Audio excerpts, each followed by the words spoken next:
Hi guys, dito nga pala tayo. Ngayon, mag-unboxing ako ng aking PVC die cutter. So yan, ito yung nabili ko lang sa Shopee. So titignan natin kung legit. Guys, papakita natin kung gaano nga ba kaganda itong cutter na to. So itong brand na to guys is hindi ko alam kung anong klaseng brand to, pero yung mga previous kasi na na nakita ko doon sa mga nakabili is Quaff. So ito ang nakalagay lang siya, die cutter. So siguro naman maganda rin to. Iti-testing natin. Parang maganda naman kasi nakakarton siya. Ayan, kita naman natin sa video. Ay single rotina. Ayan guys, yan ang pinaka-itsura niya. Then buksan ko lang po itong taas.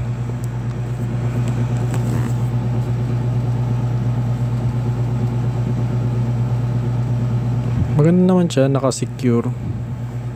So halata naman legit naman talaga tong store na to guys. Ito yung pinaka niya, parang handle. Then yung panghawak sa dulo, panlagay sa dulo ng handle, yung black. Then cover niya para hindi yumupi-yupi yung sa delivery. So okay na rin yung merong ganon.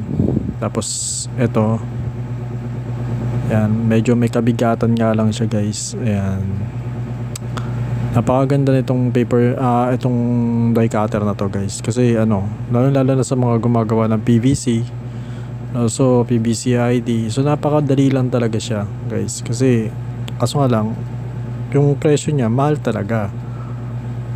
May kamahalan talaga siya. Sa mga hindi pa kayang mag-avail, tsaga-tsaga muna kayo sa paper cutter.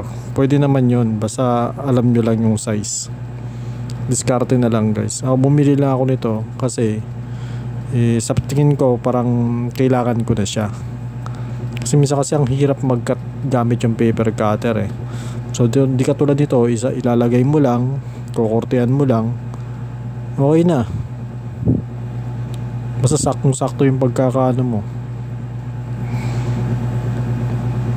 Hindi katulad ng paper cutter. So syempre, hindi ko naman sinasabing hindi siya maganda gamitin. From starting, pwede na siya guys, yung paper cutter. Pero ito talaga, pang PVC talaga siya, die cutter talaga.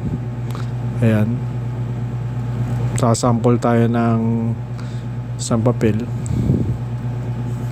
para natin kung legit. Nakukorte talaga siyang, medyo matigas nga lang to guys pag binaon mo. Yan, i-check ko yung mga talim niya sa gilid. Okay naman, matalim naman. So maghahanap ako ng papel. Testing natin.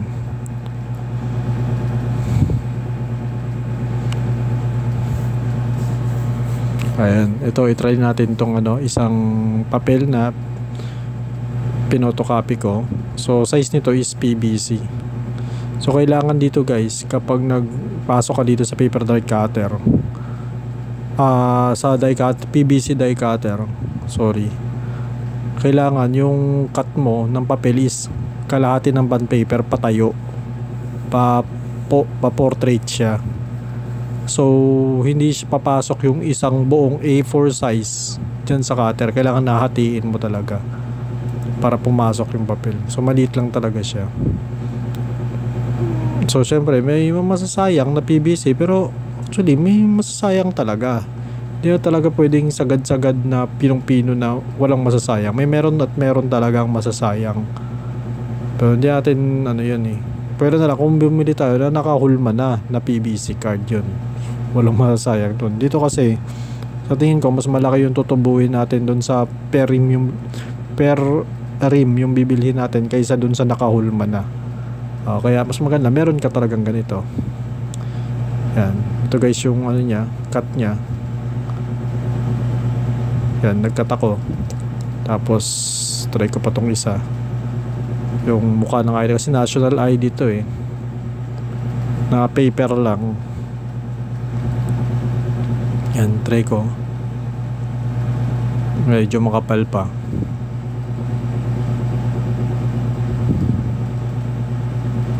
Yan, subukan ko ipasok.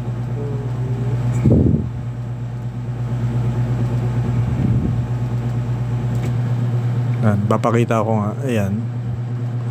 Yan, kailangan, yan ganyan, isasaktong mo lang talaga siya dun sa may butas kung hanggang saan.